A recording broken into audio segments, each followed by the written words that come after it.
Shalom, Bapak Ibu yang dikasihi oleh Tuhan Yesus Kristus, puji nama Tuhan. Kita bertemu kembali dalam Renungan Malam edisi 8 April 2025. Bersama saya, Pendeta Elizabeth Lasmawati Panjaitan STH. Bapak Ibu yang terkasih, mengharapkan sukacita boleh tetap ada, dan kita pun siap mendengarkan kebenaran firman Tuhan. Hakim-Hakim pasal 9 ayat 7 hingga yang ke-15 menjadi bagian firman Tuhan yang boleh kita renungkan malam ini. Bapak Ibu, saya mengharapkan kita membaca secara keseluruhan. Dan saya akan membaca satu ayat saja, yaitu ayat yang ke-15. Demikian saya baca bunyi firman Tuhan. Jawab semak duri itu kepada pohon-pohon itu, jika kamu sungguh-sungguh mau mengurapi aku menjadi raja atas kamu, datanglah berlindung di bawah naunganku. Tetapi jika tidak, biarlah api keluar dari semak duri dan memakan habis pohon-pohon aras yang di gunung Libanon. Demikian bunyi firman Tuhan. Bapak Ibu yang dikasihi Tuhan, saya membawa tema untuk kita. Tidak ada yang tersembunyi bagi Allah. Bapak Ibu, keberadaan hakim-hakim di tengah bangsa Israel adalah sebagai cara Allah untuk memimpin mereka. Hakim-hakim muncul setelah Yosua wafat, dan ada beberapa hakim-hakim yang terkenal dalam kepemimpinannya di tengah kehidupan umat Allah. Bapak Ibu, di dalam kitab Hakim-Hakim 9 ini, seorang bernama Abimelek menjadikan dirinya menjadi raja. Dan pernyataan sebagai raja ternyata dia dapat karena melakukan sesuatu hal yang tidak diperkenankan oleh Allah. Abimelek adalah anak dari seorang gundik dari Yerubbaal, atau yang kita kenal dengan Gideon. Gideon seorang yang memiliki banyak istri, dan dari banyak istri itu pun ada 70 anak yang lahir baginya. Dan Abimelek adalah anak dari gundik. Jadi dia memiliki istri lain yang berasal dari Sikem.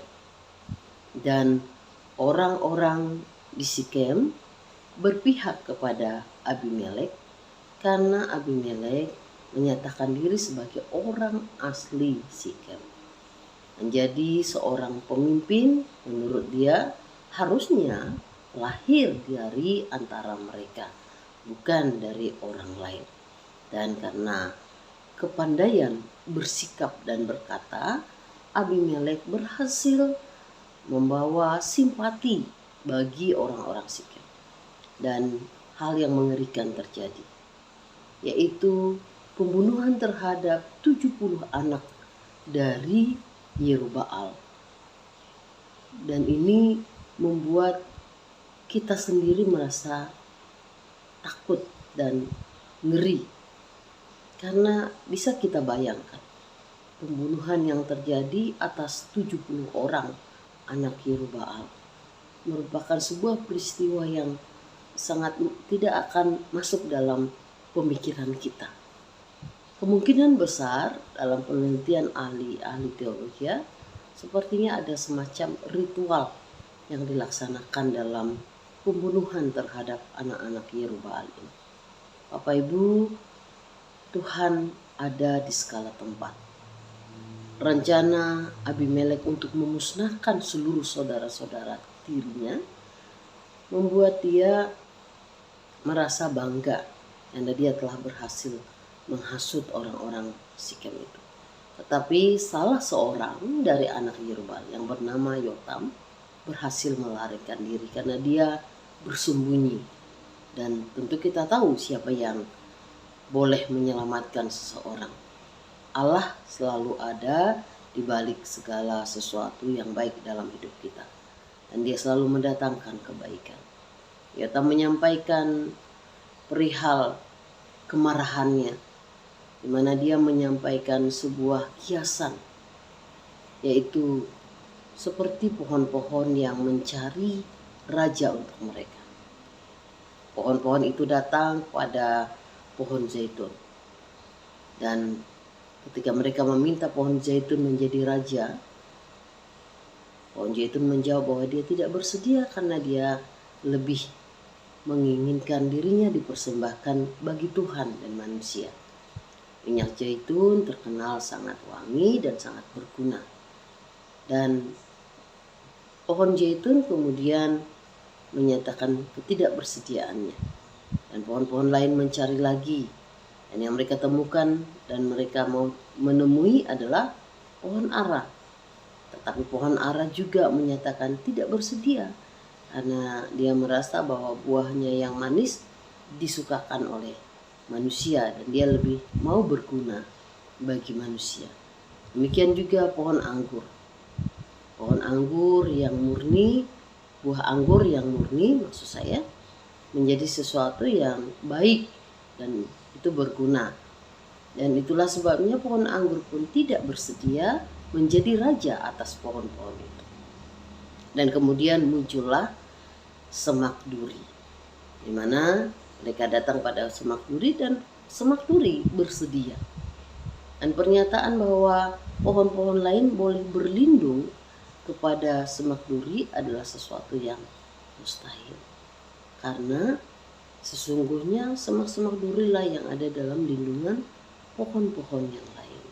Nah, itulah gambaran keberadaan Abimelek, bahwa dia mengangkat dirinya menjadi raja dengan cara yang licik.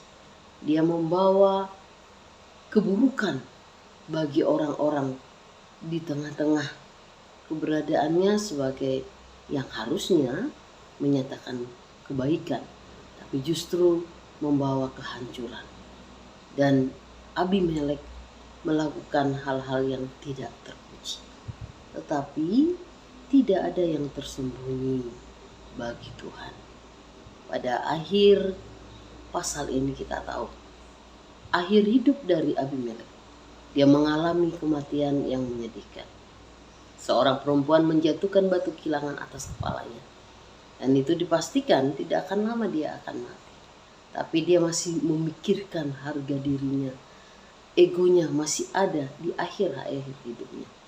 Dia merasa bahwa tidak pantas seorang perempuan membunuh dia. Dan dia meminta pengawalnya untuk menghunuskan pedang. Dan demikianlah akhir hidup Abimelek.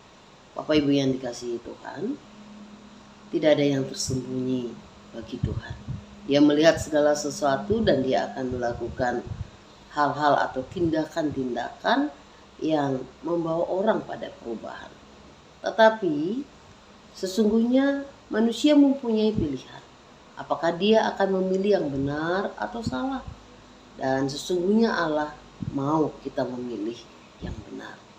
Ingatlah, ketika kita setia di dalam perkara-perkara kecil, Allah akan memberikan perkara-perkara besar, mempercayakannya pada kita. Dan karena itulah ketika kita tahu ada hal yang tidak benar, mari segera kita perbaiki. Mari segera kita buang dan kita boleh berjalan dalam kehendak Tuhan. Sebab kasih Tuhan ada bagi kita semua. Kebaikan Tuhan adalah ketika dia menerima hukuman atas dosa-dosa kita. Dia mengalami penderitaan. Dia mengalami hal-hal yang tidak patut diterima.